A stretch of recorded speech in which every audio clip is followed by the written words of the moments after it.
Welcome back to Soviet Space Program. It is the 1st of January, 1958, and all objectives for the early satellite program are completed. We are keeping this program active as the funds are enough to cover the integration of the current Luna 2 rocket, which will finish just before the program's deadline. When that program is closed, the next in line is crewed orbit on fast, as the required 900 confidence for that pace has been collected. The technologies to start launching crewed flights has not yet been researched, so to fill that gap, early Earth observation satellites will be accepted to supplement. However, the administration only has 5 program slots, meaning that an upgrade to this facility is needed to accept the 3rd program. Heading out to the Space Center, it is noted that the administration building upgrade will require 40,000 funds at $413 per day. The current funding surplus is only $163 per day, so this cannot be afforded until after Luna 2 gets completed. With the passing of time to the completion of Luna 2, the administration upgrade can now commence. Then a quick jump into the admin building to close the early satellite program and accept crewed orbit on fast. The first launch of the year takes flight on the 28th of February, carrying the Luna 2 probe for another impactor mission. This is an optional contract with a hefty reward of 500 confidence, as well as a bonus 15 signs for the lunar impact. With a successful orbital insertion, plotting for the lunar impact is then performed. This time around, the maneuver is almost a full orbit away, so Luna 2 will need to coast for almost an hour before initiating the transfer.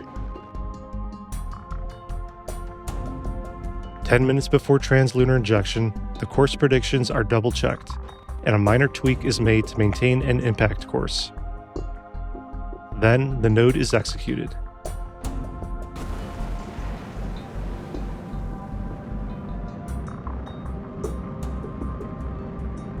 A much more precise execution this time around, getting a direct impact. But a minor correction is still made to get it impacting on the day side. The science returns this time around won't be as plentiful as Luna 1. For the most part, the 500 confidence is the big driver to completing this optional contract. After decoupling the probe post-TLI, this becomes a hands-off mission. So as expected from the plotted course, Luna 2 successfully performs a lunar impact.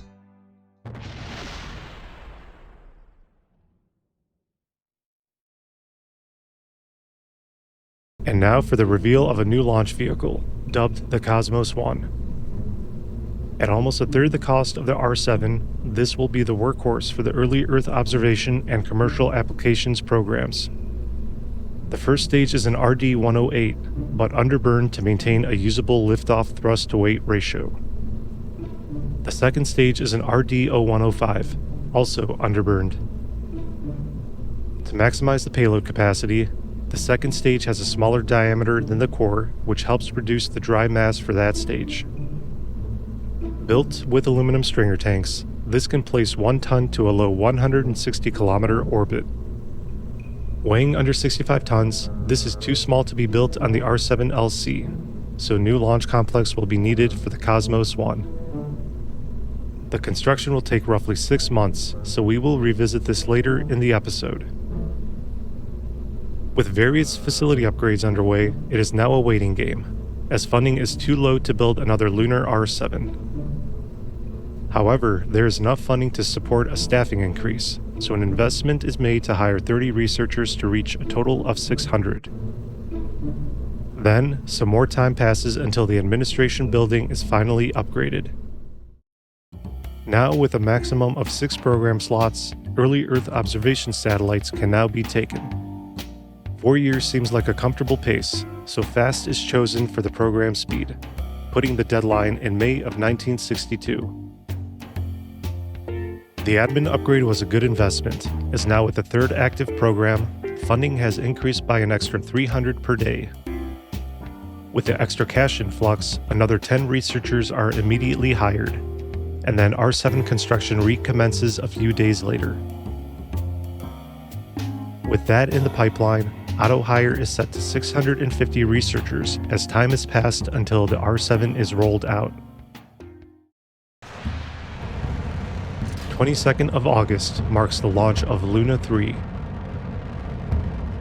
You may notice that this looks slightly different than the previous lunar launches, and that is because this one is a lunar orbiter. The early Lunar Probes program has one final objective remaining, and this launch aims to complete it. The launch is very similar to the impactors, but this time it aims for a low perilune around 100 kilometers.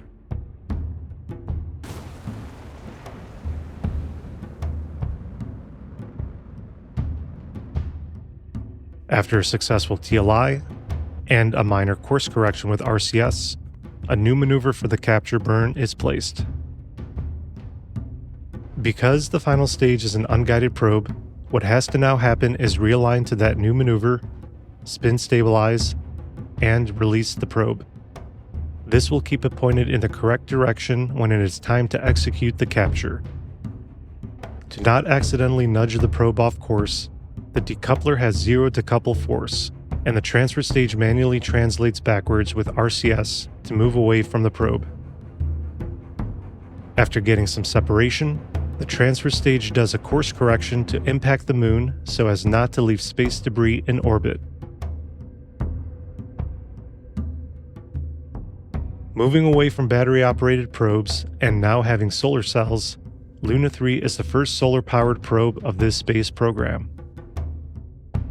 The operational lifespan of this probe is now months rather than days, and will be able to gather a majority of the science from the onboard experiments. After its journey of over 2.5 days, Luna 3 reaches the moon and receives a signal to fire its twin R-103 solid rocket motors.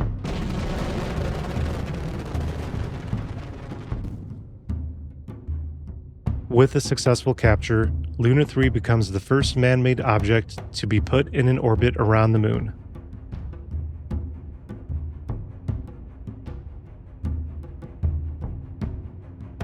After the transmission of scientific data back to the Space Center, a message of success, granting an extra 50 applicants for this accomplishment. This also marks the completion of the early Lunar Probes program. The program will not be closed out just yet, as there are some repeatable launches needed for extra confidence. With the science from the lunar orbiter, there is now enough to research basic capsules, which is needed for the crewed program. Another important science node is early human spaceflight era science. This one has the required experiments needed for the early Earth observation satellites program. Afterwards, the 50 applicants awarded from the lunar orbiter are hired on as researchers. Now, a break from R7s with preparations for the first Cosmos 1 launch. 229 engineers are pulled from the R7 LC to fully staff the Cosmos LC, followed by purchasing of all tooling, unlocking of parts, and integration. We will see this one lift off in roughly 70 days. Heading out to the Space Center, it is time to start upgrading the astronaut complex in preparation for the first crewed launch. The first facility upgrade unlocks suborbital flights. It is relatively quick and cheap, and finishes in 60 days. A follow-up upgrade will be needed to unlock Vostok orbital training, but that will happen later when more funding is available. November 9th, the first launch of the Cosmos 1 rocket family. Its mission today is to get a probe to orbital velocities and return to Earth safely. Like the R7, this has a high thrust weight off the pad, and begins its turn program at 30 meters per second, pitching over at 0.7 degrees per second. The second stage has some small fins to provide stability when it decouples and continues to orbit, as it is low enough in the atmosphere to be impacted by aerodynamic forces. If these were not present, the stage would begin tumbling and not make it into orbit.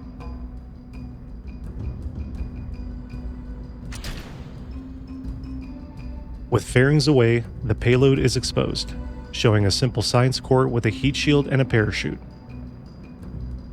This design relies on the final burnout angle of the upper stage to orient itself for re-entry.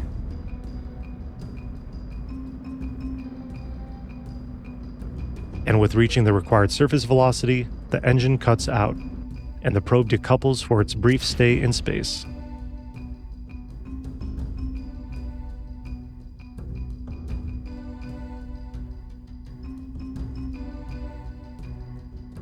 When re-entry begins, the heat shield is facing a bit higher than anticipated, but thankfully it was able to self-correct to be facing forward. As this is an early era heatsink, the flight profile needs a very negative periapsis to limit the heating this will experience. The trade-off is the probe will experience high G loads during re-entry.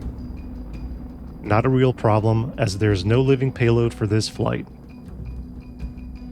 After peaking at 12 Gs, the worst is over, and heating effects also begin to dissipate. The probe spends some time free falling before the parachutes open, bringing it down safely to the ground. The success of this mission gives a hefty lump of reputation, which helps increase the annual subsidies granted to the space agency. To close out the year, early solid rocket engines, 1959 orbital rocketry, and digital communications are researched. Solid rocket research is brought to the front of the queue as it will be needed for some upcoming launches. Thanks to the catch-up mechanic with researching older technologies, this only takes a little over 4 days to complete. Then, another Cosmos 1 is added to the build queue. While that is being built, funding begins to pile up, so that is then invested into hiring 50 more researchers. Lastly, another admin building upgrade is initiated for it to grow to 7 program slots. And this now brings us to the end of 1958. Let me know in the comments what you think about the Cosmos 1 design, or if there are any suggestions for other fictional or conceptual Soviet designs you would like to see in this playthrough. Thanks for watching, and see you on the next one.